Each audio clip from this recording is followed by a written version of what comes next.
ఇవాళ రాష్ట్రంలో దేశంలో ఉన్న పరిస్థితులు చూస్తూ ఉంటే ముఖ్యంగా నిన్నటి ఎలక్షన్ కమిషన్ నిర్ణయం తర్వాత మాకు అనిపించేది ఒక పార్టీగా ఏమంటే భారతదేశంలో ప్రస్తుత కేంద్ర ప్రభుత్వం వారు తీసుకున్న నిర్ణయాలు దానికి అనుగుణంగా జరిగిన అపాయింట్మెంట్లు స్వయం ప్రతిపత్తి కలిగిన సంస్థలను కూడా తమ గుప్పిట్లో పెట్టుకొని ఆటాడిస్తున్న వైనం మళ్ళీ ఒకసారి ప్రజల ముందు స్పష్టంగా బయటపడ్డది. కేంద్ర దర్యాప్తు సంస్థలే కాదు, ఈరోజు చివరికి ఎన్నికల కమిషన్ కూడా నేను స్పష్టంగా ఆరోపిస్తున్నాను, ఇందులో మొహమాటం లేదు, ఏమీ లేదు. ఎన్నికల కమిషన్ అచ్చంగా బీజేపీ కనుసన్నలో నడుస్తోంది. ఇందులో మాకు ఎలాంటి రెండో ఆలోచన కానీ రెండో అభిప్రాయం కానీ లేదు. ఎందుకంటే ఇవాళ భారతదేశంలో ఎట్లాంటి పరిస్థితి ఉందంటే బీజేపీ వాళ్ళు జాతుల ఆధారంగా మతాల ఆధారంగా స్వయంగా ప్రధానమంత్రి, స్వయంగా కేంద్ర హోంశాఖ మంత్రి మత వైషమ్యాలు రెచ్చగొట్టే విధంగా మాట్లాడినా, మతాల పట్ల ఒకరి పట్ల ఒకరికి విద్వేషాన్ని రెచ్చగొట్టే విధంగా చాలా దారుణమైన వ్యాఖ్యలు చేసిన ప్రత్యర్థి పార్టీలను బీజేపీ వాళ్ళు బండబూతులు తిడుతున్నా, వాళ్ళ సోషల్ మీడియా అనేది ఇంకా దారుణం. బీజేపీ ఫర్ ఇండియా అని అఫీషియల్ వాళ్ళ ట్విట్టర్ హ్యాండిల్ ఉంటుంది. అందులో మొత్తం ముస్లిం సోదరులందరి మీద విషం చిమ్ముతూ విషం జల్లుతూ డైరెక్ట్గా వాళ్ళ సోషల్ మీడియాలో విషం చిమ్ముతూ ప్రచారం చేస్తూ ఉన్నారు. కానీ ఒక్కటంటే ఒక్క చర్య లేదు. నరేంద్ర మోడీ గారు మొన్న చాలా దారుణంగా మాట్లాడుతూ ఈ దేశంలో ముస్లింలే ఎక్కువ పిల్లలు కంటారని, రేపటి రోజున ఒకవేళ బీజేపీ కాకుండా ఇంకా వేరే వారు అధికారంలోకి వస్తే వారు దేశ సంపదను ఎక్కువ పిల్లలు కలిగిన ముస్లింలకే దోచిపెడతారు, పంచిపెడతారని ఇష్టారీతిన వ్యాఖ్యానాలు చేస్తే దాదాపు 20,000 పైచిలకు ఈ దేశ పౌరులు భారత ఎన్నికల కమిషన్కు ఈమెయిల్ ద్వారా కంప్లైంట్ చేయడం జరిగింది. కానీ ఎన్నికల కమిషన్ ఏం చేసింది? కనీసం మోడీ గారికి నోటీస్ కూడా ఇవ్వలేదు. ఈరోజు వరకు మోడీ గారి మీద చర్యలు తీసుకోవడం వేరు, అంత ధైర్యం ఎట్లాగూ లేదు. కనీసం ఆయనకు నోటీస్ ఇవ్వడానికి కూడా జంకి భారతీయ జనతా పార్టీ అధ్యక్షుడు నడ్డా గారికి నోటీస్ ఇచ్చింది. ఏమని? మోడీ గారి వ్యాఖ్యలకు నడ్డా గారు జవాబు ఇవ్వాలని చెప్పి ఒక తలాతోకాలేని నిర్ణయం ఎన్నికల కమిషన్ తీసుకుంది. ఎన్నికల్లో దేవుణ్ణి మతాన్ని ఇన్వోక్ చేయడం నేరం.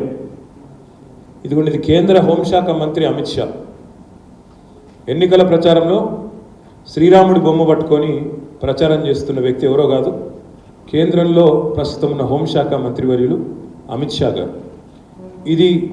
దీన్ని కూడా చాలామంది కంప్లైంట్ చేశారు. దేశంలో చాలామంది దీని విషయంలో కూడా చాలా గట్టిగా ఎన్నికల కమిషన్ ఎందుకు చర్యలు తీసుకోవట్లేదని చెప్పి నిలదీసినారు. దాని మీద కూడా ఈరోజు వరకు చర్య లేదు, కనీసం ఉలుకు లేదు, పలుకు లేదు. ఇది మరొక భారతీయ జనతా పార్టీ అభ్యర్థి అరుణ్ గోవిల్. ఈయన గతంలో టీవీలో రామాయణం అనే సీరియల్ వస్తే అందులో రాముడి పాత్రధారి. ఆయన కూడా శ్రీరాముడి పటం పట్టుకొని ప్రచారం చేసుకుంటున్న దృశ్యాలు. ఆయన మీద కూడా ఇంతవరకు ఒక చర్య కానీ కనీసం ఆయనకు ఒక నోటీస్ కానీ ఎన్నడూ లేదు. ఇది ఇంకా దారుణం. ఇది చూడండి, ఇది బీజేపీ ఫర్ ఇండియా వాళ్ళ అఫీషియల్ హ్యాండిల్, మొత్తం పార్టీ యొక్క అఫీషియల్ ట్విట్టర్ హ్యాండిల్. అందులో రాముడి ఫోటో పెట్టి డైరెక్ట్గా ఇగో మీ యొక్క ఓటు పవర్ ఏంది అంటే ఇట్లా రాముడి నుదుటి నుంచి ఒక తేజోవంతమైన ప్రకాశవంతమైన ఒక చిహ్నం వస్తుంది, కాబట్టి ఓటు బీజేపీకి వేయాలని చెప్పి రాముడి ఫోటో పెట్టి మరి ఇవాళ ఓట్లను అడుగుతున్న బీజేపీ యొక్క అఫీషియల్ హ్యాండిల్. ఇది ఎవరిదో అనామకుడు కాదు, ఇంకోటి కాదు, బీజేపీ పార్టీ యొక్క అఫీషియల్ హ్యాండిల్. అంటే ప్రధానమంత్రి విద్వేషపూరితమైన వ్యాఖ్యలు చేసిన ఎన్నికల కమిషన్లో ఉలుకు పలుకు ఉండదు.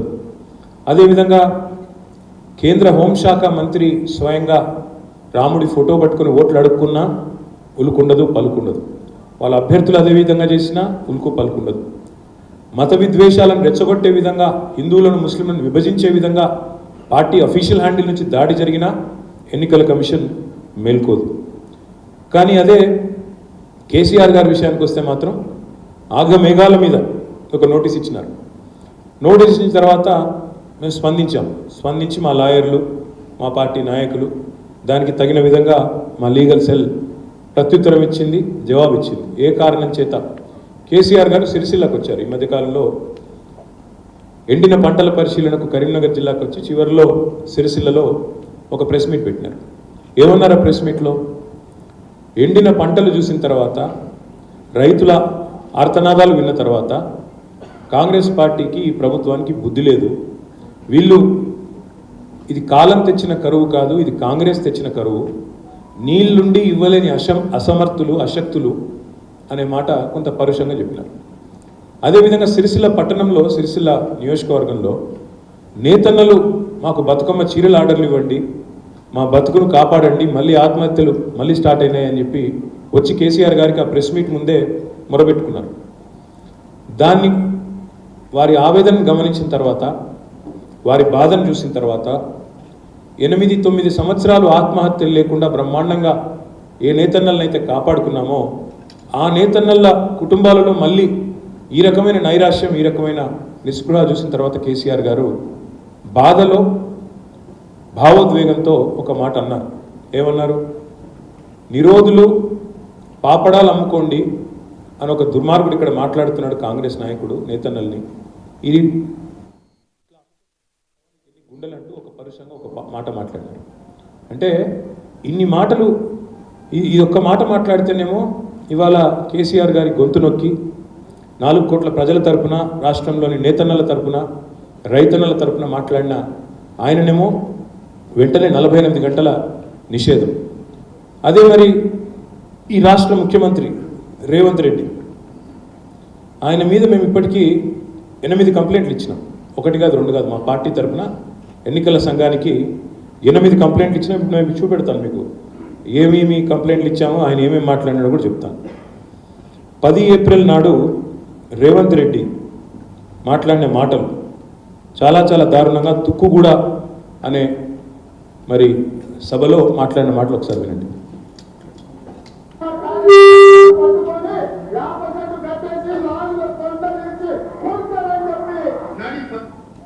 తర్వాత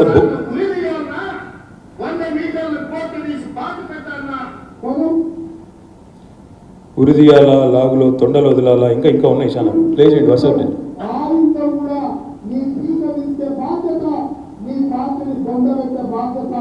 నీ ముట్టి మీద ప్రాయం కూడా ఉండదు, పీకడం మొదలు పెట్టే బిడ్డ. నేను టీవీ లైన్లో కూర్చొని 4 గంటలు కూర్చున్నాను. సిగ్గులు అని అడుగుతున్నా.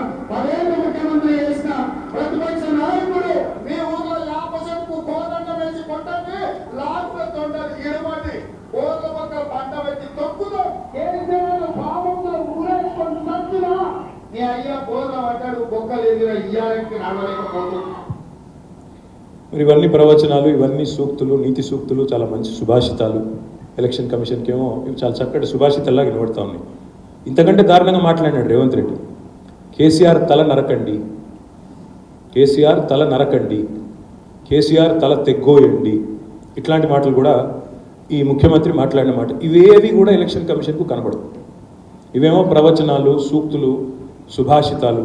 కేసీఆర్ గారు రైతుల పక్షాన, నేతన్నల పక్షాన గట్టిగా ఒక మాట మాట్లాడితే ఆయన మీద 48 గంటల బ్యాన్. నేను ఇవాళ ఎలక్షన్ కమిషన్ అడుగుతున్నా, మీరు బడాబాయి చోటాబాయి కనుసన్నల్లో పనిచేయకపోతే మేము ఇదిగో మొత్తం మీకు లిస్ట్ కూడా ఇస్తాం. ఇప్పటికి 27 కంప్లైంట్స్ ఇచ్చాం. 27 కంప్లైంట్స్ అఫీషియల్గా ఎలక్షన్ కమిషన్కి మా పార్టీ తరఫున. ముఖ్యమంత్రి రేవంత్ రెడ్డి మీద 8 కంప్లైంట్స్, మరొక 19 కంప్లైంట్లు మిగతా వాళ్ళ పార్టీ నాయకులు వాళ్ళ వైఖరి మీద, వాళ్ళ మాట్లాడుతున్న మాటల మీద మరి మేము ఇవ్వడం జరిగింది. మొత్తం మీకు ఇస్తాం. పట్నం సునీతా మహేందర్ రెడ్డి, ఉత్తమ్ కుమార్ రెడ్డి, పొన్నం ప్రభాకర్, జూపల్లి కృష్ణారావు, రఘునందన్ రావు అనే బీజేపీ నాయకుడు, మొత్తం కలిపి 27 కంప్లైంట్స్ ఇచ్చాము. ఒక్కటంటే ఒక్కదాని మీద కూడా యాక్షన్ లేదు.